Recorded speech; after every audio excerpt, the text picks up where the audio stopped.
اس کے بعد یہ ہمارا موضوع تھا اب تک امام بخاری. اور اب اچھا امام بخاری کا تذکرہ ہم آج کیوں کر رہے ہیں؟ کوئی بھائی بتائے نا بھائی. کیونکہ ہم امام بخاری کی کتاب صحیح بخاری کی ایک کتاب کتاب الایمان پڑھنے والے ہیں، تو اس لیے چاہا کہ امام بخاری کا تعارف ہو جائے. اب بخاری شریف کا تعارف، اب میں گفتگو کس مسئلے پہ کرنے لگا ہوں؟ بخاری شریف کا تعارف. خود بخاری شریف، اس کے بارے میں بھی چند باتیں ہمیں معلوم ہونی چاہیے. سب سے پہلے بخاری شریف کا نام، بخاری شریف کا سرکاری نام جو امام بخاری نے رکھا ہے. ایک تو ہم کہتے ہیں نا بخاری شریف بخاری شریف، اب امام بخاری نے یہ نام تو نہیں رکھا تھا نا بخاری شریف، یہ تو ہم کہتے ہیں نا. امام بخاری نے اس کا نام کیا رکھا ہے؟ الجامع الصحیح. لکھیں جو لکھنے والے بھائی ہم لکھیں. الجامع الصحیح المسند المختصر. الجامع الصحیح المسند المختصر من امور رسول اللہ صلی اللہ علیہ وسلم وسننہ وایامہ. الجامع الصحیح المسند المختصر من امور رسول اللہ صلی اللہ علیہ وسلم وسننہ وایامہ. کیا مطلب ہے جی اس کا؟ اب میں اس کا مطلب آپ کو بتانا چاہوں گا. الجامع اس کتاب کو کہتے ہیں جس میں 8 قسم کی حدیثیں ہوں. کتنی طرح کی حدیثیں ہوں؟ 8 طرح کی. نمبر 1 عقائد. نمبر 2 رقائق. نمبر 1 تھا عقائد، نمبر 2 رقائق، نمبر 3 احکام، ابھی وضاحت کروں گا اس چیز کی. نمبر 4 آداب، نمبر 5 مناقب.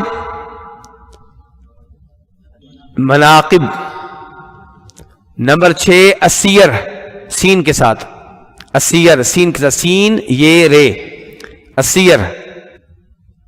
نمبر 7 التفسیر. نمبر 8 الفتن.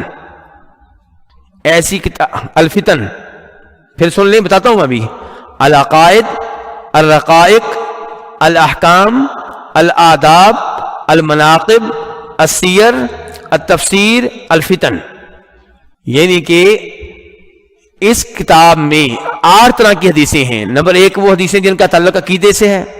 نمبر 2 وہ حدیثیں جن کا تعلق رقائق سے ہے. رقائق سے مراد وہ حدیثیں ہیں جن کو پڑھ کے انسان کا دل موم ہو جاتا ہے.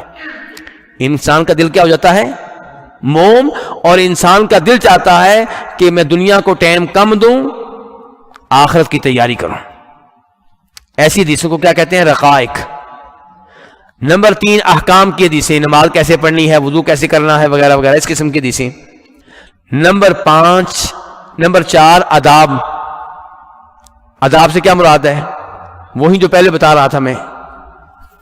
نمبر 5 مناقب، فضائل.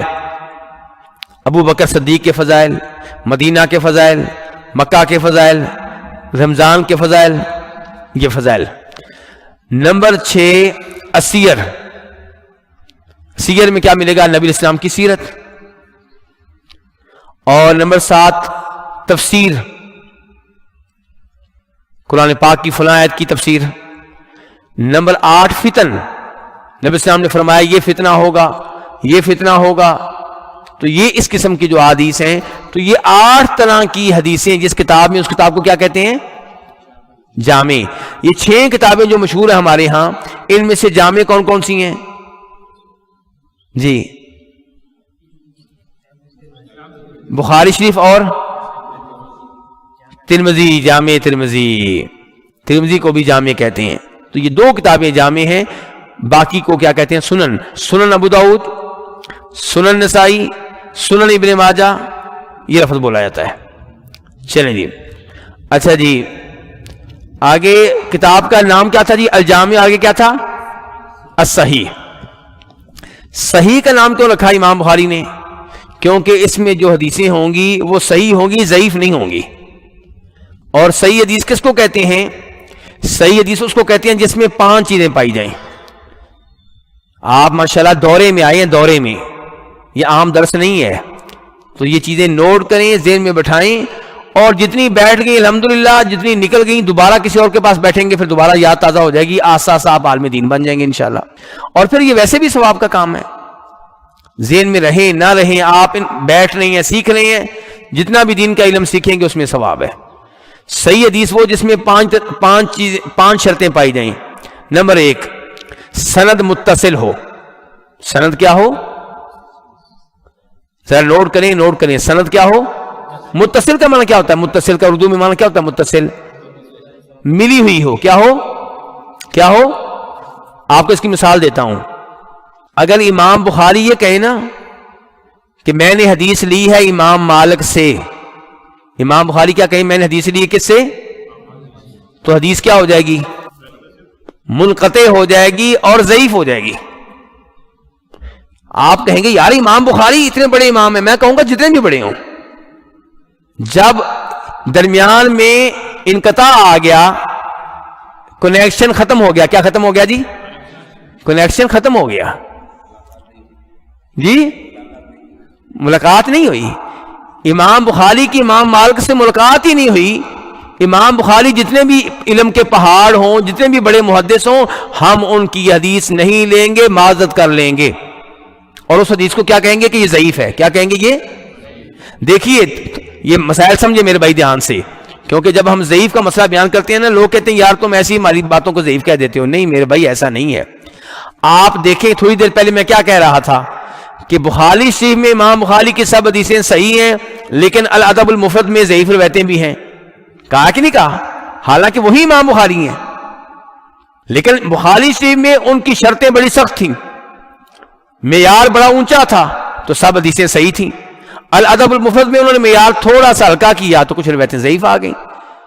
تو امام بخاری کی دوسری کتاب میں امام بخاری کی کئی روایتوں کو ہم ضعیف مانتے ہیں. تو یہ مسائل ہوتے ہیں جن کی وجہ سے روایت ضعیف قرار پاتی ہے. تو اگر امام بخاری کہیں میں نے حدیث لی امام شافعی سے، پھر بھی ہم کیا کہیں گے؟ ضعیف ہے، کیونکہ اتصال نہیں ہے، انقطاع نہیں ہے، کنیکشن ختم ہو گیا ہے. لیکن اگر امام بخاری کہیں میں نے حدیث لی امام احمد سے، پھر ہم مان لیں گے، کیونکہ امام بخاری امام احمد کے شاگرد ہیں، ان کے پاس علم لیتے رہے ہیں، یہ ہم مان لیں گے. ٹھیک ہے. اچھا جی، تو ایک پہلی شرط یہ تھی کہ سند متصل ہو. دوسری، راوی عادل ہوں. راوی کیا ہوں؟ عادل. راوی کیا ہوں جی؟ عادل ہوں. دوسری شرط یہ ہے کہ راوی کیا ہوں جی؟ عادل ہوں. راوی آپ سمجھتے ہیں نا کہ ان کو کہتے ہیں حدیثیں بیان کرنے والے. وہ راوی جو ہیں وہ سارے کیا ہوں؟ عادل ہوں. کیا مطلب؟ سچ بولنے والے، ان میں کوئی ایسا عیب نہ پایا جاتا ہو جس سے ان کی امانت و دیانت مشکوک ہو جائے. اچھا جی، اگر کوئی راوی حدیث بیان کرے اور پتہ چلے کہ جناب وہ جھوٹ بولا کرتا تھا، ہم اس کی بیان کردہ حدیث کو قبول کر لیں گے؟ نہیں کریں گے. ٹھیک ہے. یہ اچھا، یہ دوسری شرط تھی. تیسری شرط یہ ہے کہ راوی ضابط ہوں. لفظ لکھیں، بعد میں بتاتا ہوں اس کا مفہوم کیا. ضابط، ضاد الف بے توئیں، ضاد الف با پا، ضابط. کیا مطلب؟ حافظہ بھی اچھا ہو. کیا اچھا ہو؟ کئی دفعہ کوئی آدمی جو ہوتا ہے نا، بڑا نیک ہوتا ہے، بڑا تہجد گزار، نفل پڑھنے والا، لیکن حافظہ مضبوط نہیں ہوتا، تو وہ حدیث بیان کرے گا تو اس کی حدیث بھی مشکوک ہو جائے گی. تو صحیح حدیث وہ ہوتی ہے جس میں سند متصل ہو، راوی عادل ہو. نمبر 3، راوی کیا ہو؟ ضابط ہو. چوتھے نمبر پہ اس میں شذوذ نہ ہو. لفظ لکھیے، میں بتاؤں گا آگے. شین زال واو زال، شذوذ. شین زال واو زال. ٹھیک ہے جی. کیا ہو؟ اس میں حدیث میں شذوذ نہ ہو. شذوذ کا مطلب کیا ہوتا ہے کہ کئی دفعہ ایک آدمی حدیث بیان کرتا ہے اور وہ آدمی جو ہے عادل بھی ہے ثابت بھی ہے سند بھی متصل ہے, لیکن اس کا کلاس فیلو دونوں شاگرد ہیں, مثال کے طور پہ امام احمد کے, ایک شاگرد ہے امام بخاری اور ایک شاگرد کوئی اور ہے, دونوں حدیث بیان کرتے ہیں امام احمد سے. اب امام بخاری جو حدیث بیان کرتے ہیں وہ کچھ اور کہہ رہی ہے اور یہ جو بیان کرتے ہیں کچھ اور کہہ رہی ہے, دونوں ایک استاد سے حدیث بیان کر رہی ہیں, ایک کی حدیث کچھ اور کہہ رہی ہے کہ کچھ اور کہہ رہی ہے. تو ہم دیکھیں گے ان دونوں میں سے زیادہ حافظے والا کون ہے, زیادہ با اعتماد کون ہے. تو جو زیادہ با اعتماد ہوگا اس کی حدیث کو لے لیں گے, اور جو اس کی مخالفت کر رہا ہے اس کی حدیث کو ہم نہیں لیں گے اور کہیں گے یہ شاذ ہے حدیث. یہ حدیث کیا ہے جی, اس میں شذوذ پایا جاتا ہے, یہ تو شاذ ہے. دیکھ رہے ہیں کہ محدثین کیسے چیکنگ کیا کرتے تھے حدیث کو صحیح ضعیف قرار دینے کے لیے. تھوڑی سی دلچسپی لیں ذرا آپ. آخری نمبر پہ ہے اس میں کوئی خفیہ علت نہ ہو, علت نہ ہو, خفیہ علت نہ ہو. خفیہ علت کا مطلب یہ ہوتا ہے کہ کئی دفعہ حدیث میں کوئی ایسا مسئلہ ہوتا ہے سند میں یا اور کوئی جس کی عام محدث کو سمجھ نہیں آتی, عام محدث کو بھی سمجھ نہیں آتی, عام عالم دین کو بھی سمجھ نہیں آتی, جو بڑے بڑے امام بخاری جیسے ہوتے ہیں نا ان کو سمجھاتی ہے. تو وہ جس حدیث کے بارے میں کہہ دیں بھی اس میں یہ علت پائی جا رہی ہے تو وہ بھی پھر ویز ضعیف ہو جائے گی. تو یہ 5 چیزیں جس میں پائی جائیں, 5 شرطیں, وہ حدیث صحیح ہوتی ہے. تو یہ 5 چیزیں آپ نے نوٹ کر لی ہیں, میں پھر دہرا دوں. سند جو ہے متصل ہو, راوی سارے کے سارے کیا ہوں, عادل ہوں, راوی سارے کے سارے کیا ہوں, ضابط ہوں, اس میں شذوذ بھی نہ ہو اور اس میں خفیہ کوئی علت بھی نہ ہو. اچھا, اس کے بعد کتاب کا نام کیا جی, المسند. دیکھیں یہ نام سے پتہ چل رہا ہے کہ امام بخاری نے بخاری شریف میں حدیثیں درج کرنے کے لیے کن چیزوں کو مد نظر رکھا ہے. پتہ چل رہا ہے کہ نہیں چل رہا؟ جی ہاں.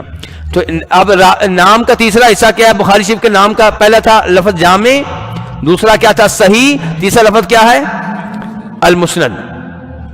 اس کا مطلب کیا ہے؟ اس کا مطلب یہ ہے کہ حدیثیں ساری کی ساری کیا ہوں گی, مرفوع ہوں گی. حدیثیں کیا ہوں گی, مرفوع ہوں گی. سند کے ساتھ بیان کروں گا. مرفوع ہوں گی, مرفوع کا مطلب اللہ کے رسول تک پہنچ رہی ہوں گی, اور سند کے ساتھ بیان ہوں گی. مرفوع ہوں گی اور سند کے ساتھ بیان ہوں گی. اچھا, اس کے بعد کیا لفظ تھا جی, من امور رسول اللہ, من امور رسول اللہ. جی ہاں, المختصر.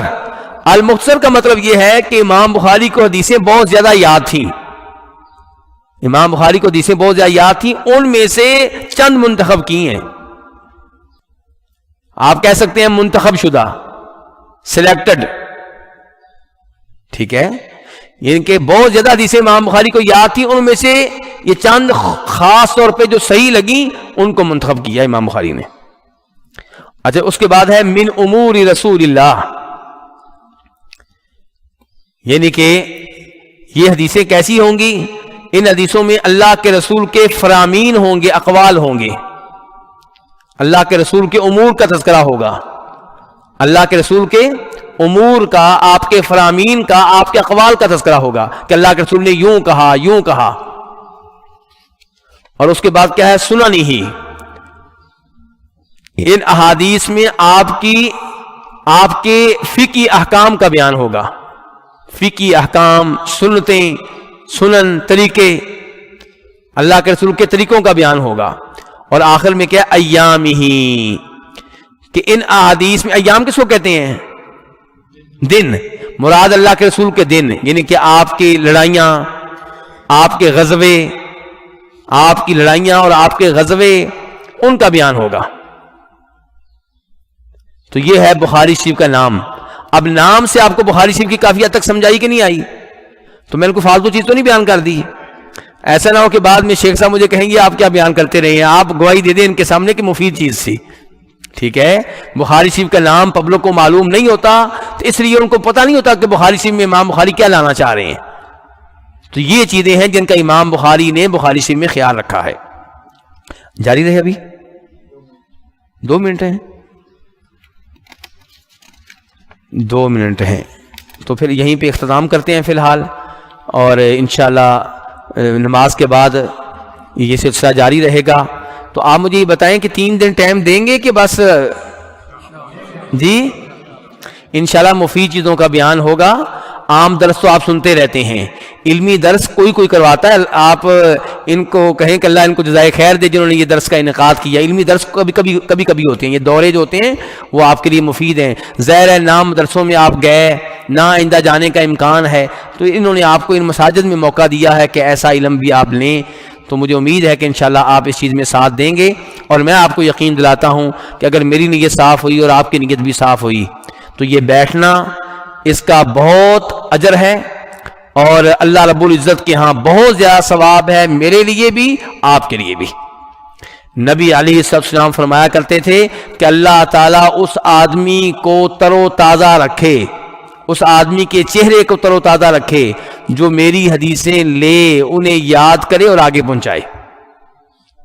اللہ رب العزت ہمیں توفیق دے کہ ہم جم کر یہ 3 دن بیٹھے رہیں. ہاں میں آپ کو بتا دوں, ایک ہے جو آپ کو تنگ کرے گا, وہ آپ کو کہے گا فلاں کام بھی رہ جائے گا, فلاں کام بھی رہ جائے گا, ٹھیک ہے, اس نے اب آپ کے اوپر حملے کرنے ہیں بتا دوں. مغرب کے بعد بھی آپ کو کئی چیزیں یاد کروائے گا, عشاء کے بعد کئی چیزیں یاد کروائے گا, کل کئی چیزیں یاد کروائے گا. ذرا اس سے بچ کے رہیے گا, کیونکہ اللہ نے کہہ دیا ہے ان الشیطان لکم عدو فاتخذوه عدوا, شیطان تمہارا دشمن ہے.